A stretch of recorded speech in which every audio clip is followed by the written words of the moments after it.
Good day everyone.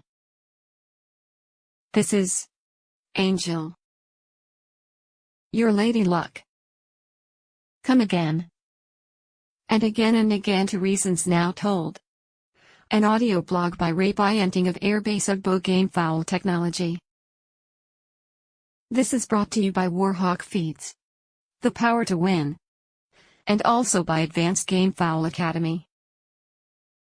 Enroll now with Advanced Gamefowl Academy and study practical science of the gamefowl. Study at your own time, pace and place. Learn to breed the gamefowl you want. Like the last time, again today we will talk of revolutionary ideas about gamefowl breeding. As you see, even in today's age of advanced technology, most gamefowl breeders still practice the old methods, adopted long before the science of how traits are inherited was discovered. This makes gamefowl breeding more of a hit-and-miss affair. Now we can of course, do something about it. And do something we will do. Today our host will talk about not relying too much on bloodline names. Welcome to Reasons Now Told. I am inviting you to regularly listen to our weekly lessons chicken talk here. I hope to impart some of the reasons behind the things we do in gamefowl breeding. What the masters failed to tell us, science and logic can explain. Today I will talk about new ideas on gamefowl breeding. Like the other kinds of chicken breeding, gamefowl breeding has been practiced for centuries. When principles of inheritance or the science of genetics was discovered and studied, beginning in the early 20th century, the other fields of chicken breeding took notice and took advantage of the newfound tool. Breeding of chickens for meat and chickens for egg advanced tremendously. Gamefowl breeding did not. Mainly because gamefowl breeding is not a big industry worldwide, like the meat and the layers. So until now gamefowl breeding mostly relies on the teachings of the master breeders before genetics was discovered. Thus, for decades a number of odd notions existed in the field of gamecock breeding. But when I started writing for the gamefowl industry in the Philippines, at about the turn of the millennium, I immediately began to advance some revolutionary ideas I got from my readings. I sounded odd then. I was sort of funny, advancing theories unheard of in gamefowl breeding. It was not that what I was saying was wrong. It was just that nobody heard about it, because all they knew were what the old masters did not explain. But now I have started reading ideas similar to mine, everywhere. Oh no! Not that the writers and advocates of similar ideas got the hint from me. Only, perhaps, that revolutionary ideas have found a place nowadays. Indeed, always, sound ideas eventually find a place. In the days of advanced information technology, when anyone can be read or heard, a new idea reaches a large number of audience at great speed. If it is sound, it will get accepted and repeated. Whereas before, we read or heard only what the old hands said several decades ago. And, most people, because they didn't want to think on their own, took the path of less resistance and just accepted and repeated what they had read and heard. Anyway, it was fashionable. That is no longer the case now. Today, sound revolutionary ideas are quickly disseminated, accepted, and repeatedly shared, too. Oh yes. That was the first part of our lesson chicken talk. Stay tuned for the second part. Let me remind everyone that what the masters failed to tell us, science can now explain. So, please, continue listening. Yeah. Because, without understanding, breeding is not breeding, but just mating. That was great, Ray. I got your point. Hard. And sound.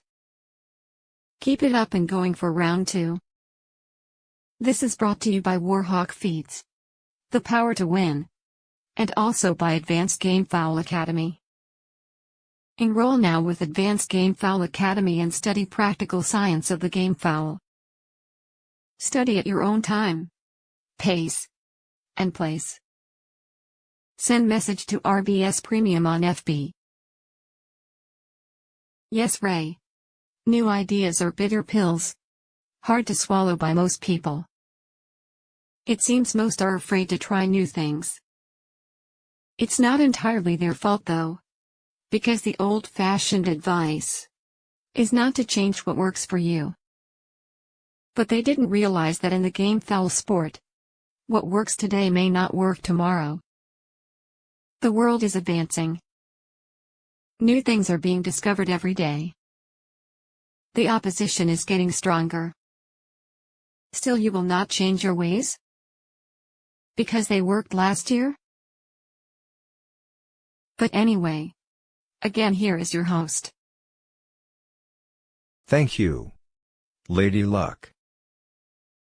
It's great to have you and hear your ideas. Talking of ideas, one idea that I started circulating 2 decades ago is the futility in giving importance to bloodline names. What the heck? When not all roosters with the same bloodline names fight the same. Some roundheads are good. Some are garbage. Some hatches are dead game. But there are hatches that are not that game. For instance, you like a roundhead. Because they said roundhead are smart and good cutters. Why not just look for smart and good cutting chicken? Regardless it is a roundhead or not. One reason why roosters with the same bloodline names sometimes come different is that majority of gamefowl breeders are not that particular in breeding true to type. Many are not aware, or they just neglect the fact that in real breeding individuals belonging to a strain or a breed must breed to type, because actually it is not necessary in gamefowl breeding, where most important is to produce winners in the cockpit. And winners don't have to be uniform in fighting ability, nor in looks. Of course, it is not an original idea. Richard Bates, for one, didn't call his roosters by bloodline names. He called them black, red or gray of Richard Bates, but at the time when to become fashionable is to own a Dink Fair sweater, or Travis Clark Kelso. Everybody was acquiring sweater, or Kelso, or just calling every peacocke, light-legged red, as sweater, or Kelso. It was actually fashion, not logic at work. I have always maintained the idea that breeding is all about fixing traits, not names or bloodlines. In the same manner I always affirm that breeding is genetics, not mathematics. So stuff such 3/4 of this, 1/4 of that, are likewise meaningless. Ask a question on the internet. What best to cross with a certain bloodline? And you immediately get dozens of answers. Such as half and half of this, and that, or 3/4 of this, and 1/4 of that. As if they were sure that all individuals of the same bloodline name have the same traits. And, for sure, they could not even explain why. But, they keep on telling us how. Another old-fashioned idea is that stags get their traits from the mother, and pullets from the father. Oh come on. Such cases are exceptions, not the rule. It is only due to sex-linked inheritance. Then some were teaching that the offspring get the genotype from the hen, and phenotype from the cock. How come? Can you separate the two, when phenotype is part of genotype? Yes, phenotype is the part of genotype that can be seen. However, gamefowl breeding is also for enjoyment. If what you know is what makes you happy, go ahead and make your day. But if you want to enjoy and learn real breeding at the same time, think about better ideas that work. That was great, Ray. I love it. Right on the spot. Yeah. In gamefowl breeding, people advance observations without any supporting explanations. And many accept such observations without asking for explanations. How many times have we heard the observation that stags take their traits from the mother? How many times have we heard that the hen contributes 60 to 70% to the traits of the offspring? Likely these observations are true. However, have we heard enough explanation? Why? None, or very vague explanations, if any. Yet, these observations must have a grain of truth, as these have been handed down from one generation of breeders to another, virtually uncontested. Actually, breeders during the pre-Mendelian era had unconsciously benefited from then already existing, but yet unknown laws of inheritance of chicken genes. They reach specific instances without being aware of scientific principles.